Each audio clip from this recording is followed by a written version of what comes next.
Last November, Genesis revealed that, in addition to a refresh for the whole G80 lineup, it would add a sport trim with the company's twin-turbocharged 3.3-liter V6.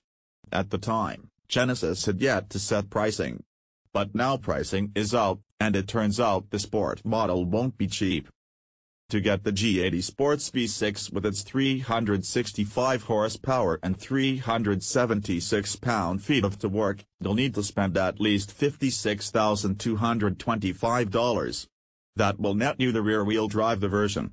For another $2,500, you can get your Sport with all-wheel drive.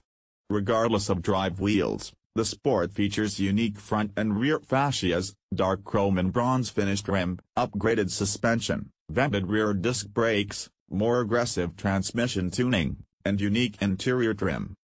For not much more money, though, you can pick up the more powerful V8-powered G80.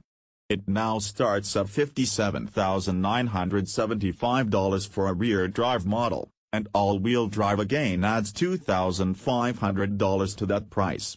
That's about a $1,700 difference to go from the Sports V6 to the 420-horsepower V8. However, you won't get the Sports performance upgrades. If you're looking for a real bargain on Genesis G80 power, you should go pick up a current 2017 V8 model.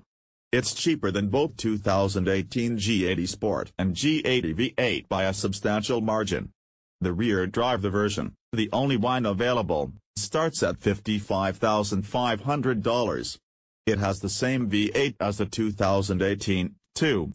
And if you wait for the new models to show up on dealer lots, the Sport shows up next month, and the naturally aspirated V6 and V8 models come this summer. You might even score some sweet discounts to clear out the previous year cars.